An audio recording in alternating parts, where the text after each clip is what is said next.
Here's the Draw My Life Psychology Final Edition.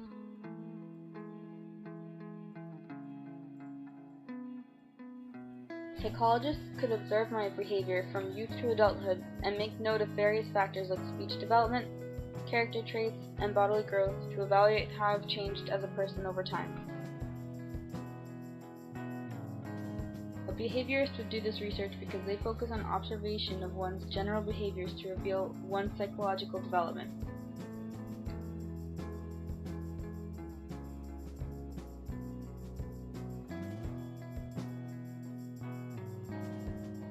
Because the right side of the brain is in charge of perceptual tasks, while the left is in charge of calculations and speech, I believe I am right brain dominant.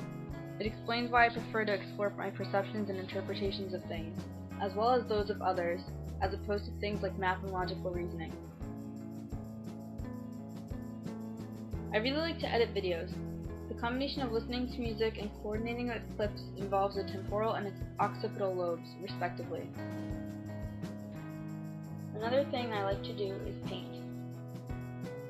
This involves the occipital lobe, more specifically the visual cortex, in charge of receiving visual information.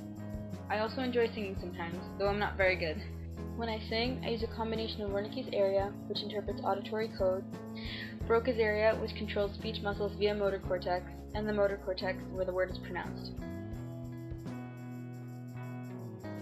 Lights and Andrew Bell are my favorite musicians. It was actually pretty impossible for me to choose between both of them. I gratefully accredit my ability to hear them to the intricate mechanical chain reaction in my ears that converts sound waves into neural activity.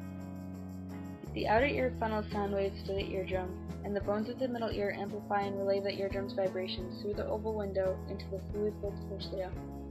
The resulting pressure changes in the cochlear fluid causes the basilar membrane to ripple, bending the hair cells on the surface. Hair cell movements trigger impulses to the base of the nerve cells, whose fibers converge to form the auditory nerve, which sends neural messages to the thalamus onto the auditory cortex.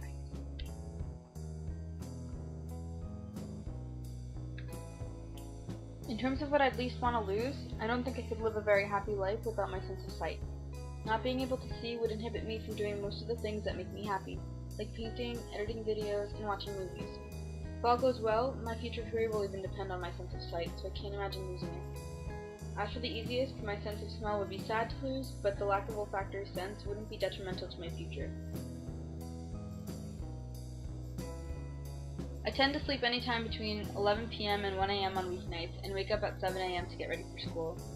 It's obvious that you need at least 8 hours a night to sleep, but on weekends it's more like 3 a.m. to 10 or 11 a.m. I need to sleep because my body operates on a circadian rhythm that regulates my body and its processes while sleeping. My dreams often involve people I know, but always in odd situations that would never actually happen. I had a dream recently that stood out to me, and it was that my friend from Canada came to Boston to visit me.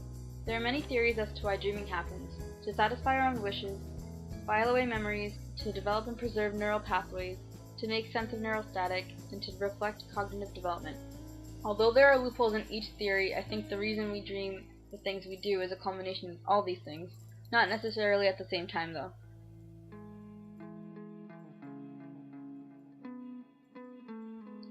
If I'm being honest, my role model is a fictional character, Sora from the Kingdom Hearts video game series. I try to emulate his positive attitude in the face of stressful situations and prioritize my friends the way he always does. I like to think using him as a model has made me a happier and hopefully a more helpful person as well.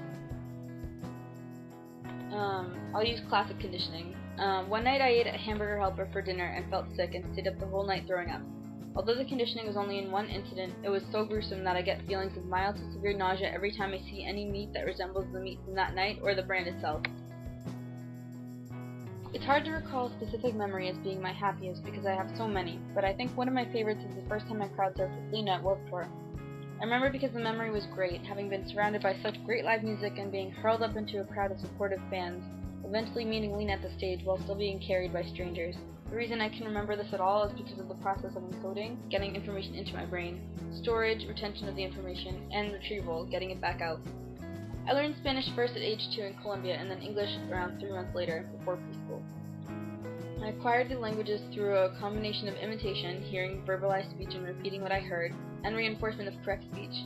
The speech development stages include babbling, pre-linguistic sounds, single word stage, holophase stage of producing first words, two-word stage, two-word sentences usually noun and verb, and finally multi-word sentences, more complex words with subject and predicate.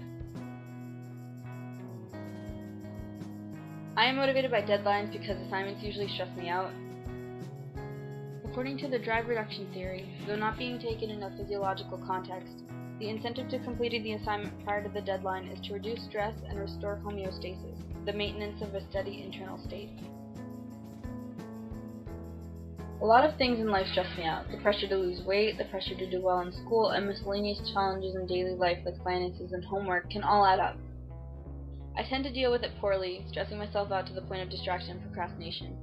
Sometimes I am better at it and cope by spreading out assignments across a couple days until the work is complete.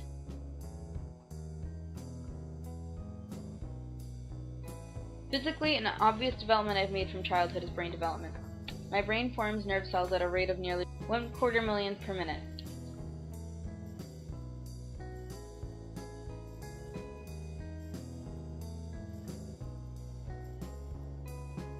Cognitively, the maturation of my brain depends on the schemas it builds, concepts or mental molds into which we pour our experiences, ranging from cats and dogs to our perception of love.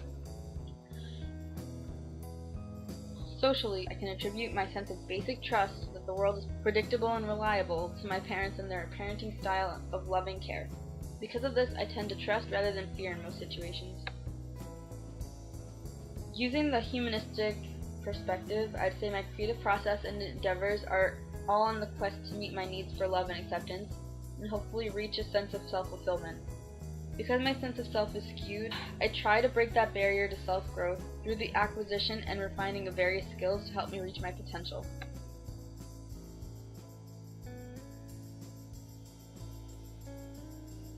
I agree with Thurstone and Gardner's in theories of intelligence in that intelligence is not just a numerical figure or a singular ability representative of how smart you are.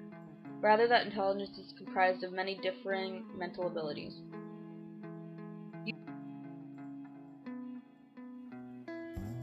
Using Gardner's theory of 8 intelligences, I believe my intelligences lie in the visual, spatial, verbal, linguistic, interpersonal, and musical fields. Not very confident in my logical mathematical intelligence, though. If I'm unfamiliar with most people in a group setting, I tend to be more of an extrovert because I decide the opinions of others I don't know don't matter to me and I feel free to do whatever I please. I wish that were the case all the time, but in familiar social settings, I tend to be more self-conscious of my actions. Being in a group, I usually side with the majority vote, unfortunately. I think it's because I'm not entirely sure of myself all the time, so I assume the credibility of others outranks my own, displaying what psychologists call normative social influence.